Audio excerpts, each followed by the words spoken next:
Hello and welcome to this GCSE Biology mini-masterclass. In this session we'll be looking at all the facts involving osmosis, so what osmosis is and how we can investigate it, this being a required or core practical for several different exam boards such as AQA and Edexcel. Everything we cover during this session is applicable to both foundation and higher tier students. Let's get cracking. Right then, definition. The movement of water molecules, we can say particles, but molecules is better, across a partially permeable membrane or semi-permeable membrane, that being the cell membrane we're referring to there, from a region of higher water concentration to a region of lower water concentration. So essentially, it's the diffusion of water. We've got a little animation showing us here with the water molecules showing us the little blue and silvery molecules, the blue particle representing oxygen and the two little silver ones, the two hydrogen atoms. And we can see the net movement from left to right, with there being a higher concentration of those little water molecules on the left and a lower on the right. So the net movement is from left to right. And the reason we say net movement is that over time, a greater number of those water molecules moves from left to right.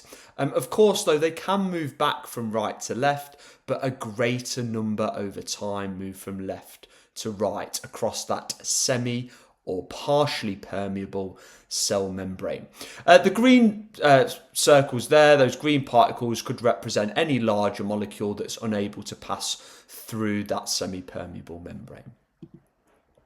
Now, it's important to remember that when handling bottles of chemicals in the lab, or when posed with solutions in an exam and given their relevant concentrations, that the numbers refer to the quantity or concentration of dissolved solute. Okay, so the higher the number for the dissolved solute, the more concentrated that solution is for the solute. So in this example here, the higher the number, the more sugar molecules there would be in the solution. The higher the number of sugar molecules, the lower the water concentration, okay? Because the more solute you have with respect to the water, the less water you have. So the pure water, shown on the left here, is obviously going to have the highest concentration of water and lowest concentration of solute, whereas on the right hand side here, where we have the higher concentration of solute for the sugar, this would contain the lowest concentration of water. So it's important to remember that when we're posed with questions in the exam. Right, how would we investigate the effects of osmosis then? Well, we could be investigating the effects using either commonly salt solutions or sugar solutions, and we normally use plant tissue. You will hopefully have either done this or seen this performed using the likes of potato, but it could be any plant tissue, okay? So in the exam, they could ask you about this experiment for courgette or strawberries or cucumber. It's still the same experiment though. Now, the images are showing some of the basic steps, the first of which would be to cut equal sized pieces of, in this case, potato. And that's obviously to ensure the length and surface area and so on are equal for those pieces of potato. And we've got a potato borer and knife and ruler being used as part of that. We then measure the initial mass of our potato pieces using a balance. You're allowed to say scales. We would then submerge our pieces of potato in each of our salt or sugar solutions, with each of these solutions being a different concentration. And we'd submerge them for a controlled period of time, let's say 20 minutes. After that controlled time is up, we'd remove our pieces of, in this case, potato, using tweezers. We'd perhaps wear gloves as well. For example, if somebody were to be allergic to the pieces of plant tissue being used, then gloves would be one way of reducing the risk of harm. We dry the exterior using paper towel, and we would do that to remove excess solution, because ultimately we only want to investigate the change in mass of the potato pieces themselves. So then finally, we'd measure the final mass, again using our balance, and we'd calculate the change in mass. And we'd potentially calculate a percentage change as well. Key variables associated with this investigation then. The independent variable being the one that we deliberately change to see what effect it has, in this case on the mass of potato. The common independent variables for this would be the concentration of salt or sugar solution being used. The dependent variable is the one that we're going to measure and record in our results table to determine what effect change in the concentration of solution has had, and that would be the change in mass of the vegetable or fruit pieces being used, in this case potato. And then a little way of remembering, if you are somebody that struggles with the difference between independent and dependent, dairy milk ice cream is a little mnemonic that some students like to use to help them with this. D for dairy, D for dependent, M for milk, M for measure, I for ice, I for independent, C for cream, C for change. Okay, so that's one little way of remembering what the different variables mean. Control variables, so those are other factors that could affect the dependent variable.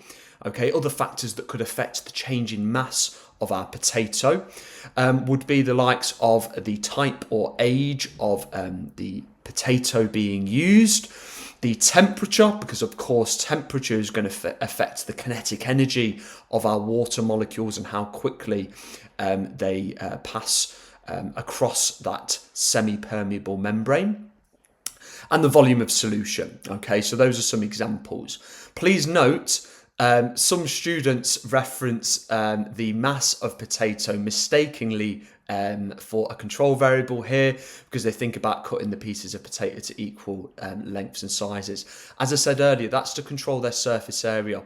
We're expecting their mass though to change, so the mass is not a control variable. That is what's going to change as a result of this experiment and be recorded as our dependent variable. Okay. Finally, a little note there to do with an experimental control. This is one that we would set up just to essentially check everything's working okay, and that we can compare to our other results. Okay, so we would potentially set up one beaker containing some potato with perhaps just distilled water, and we would compare that against our other results. Okay, so it's an experimental control to compare with our other results.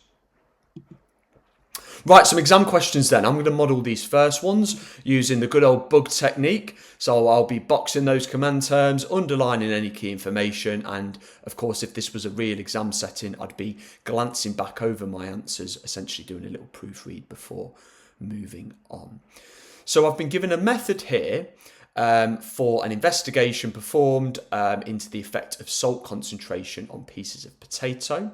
I've been asked what is the independent variable in the investigation, so that's the one that's being deliberately changed. And a big tip for you here is that 99% of the time, if you're given a method in the exam, the independent variable, the one that's been deliberately changed, is in the last step of the method, because they give you all these steps and then they tell you to repeat essentially the process with, in this case, different concentrations of salt solution.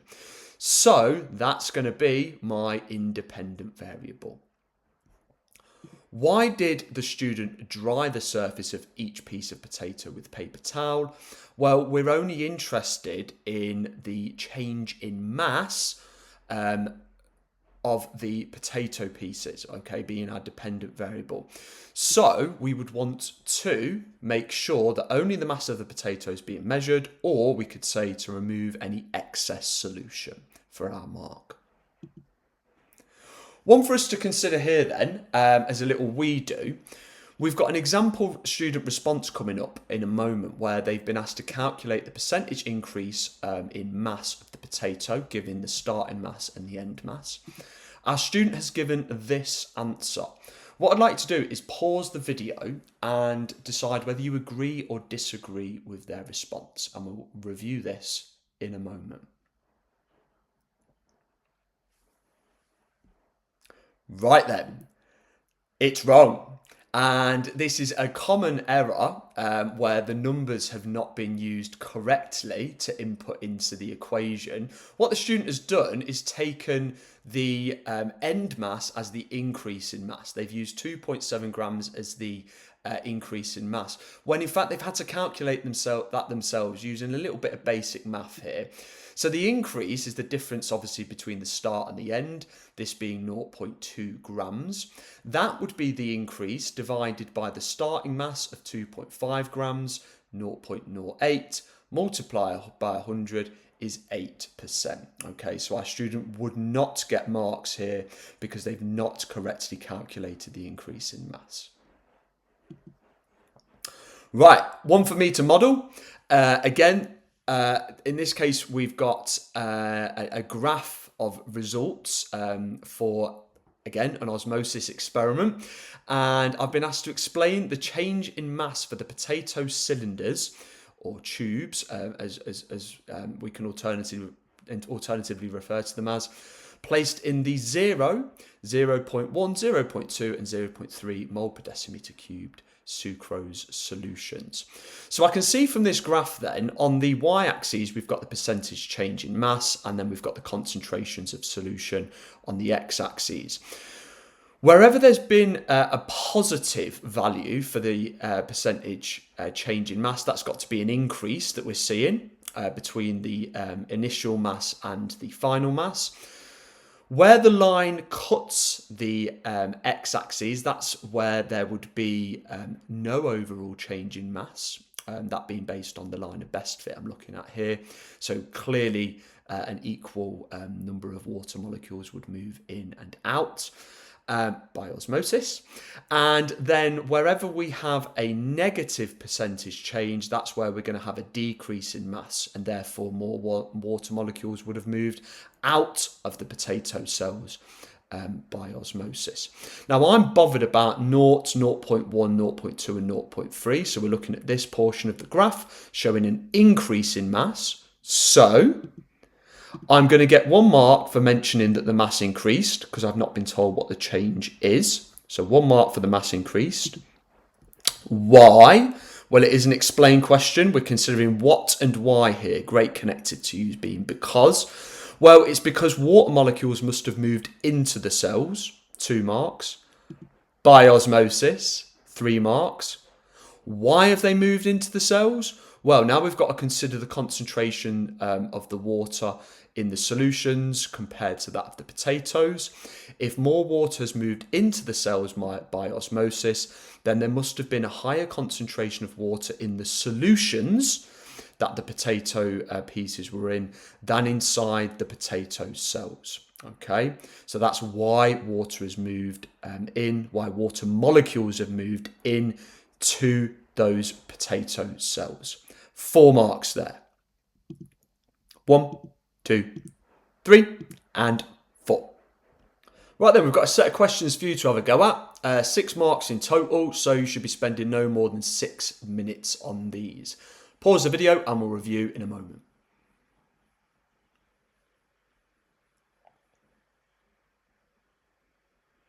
Okay, so this investigation was to do with the movement of water into and out of cells of courgette. No need to panic. It's clearly the osmosis required practical we're looking at. They're just using courgette instead of potato.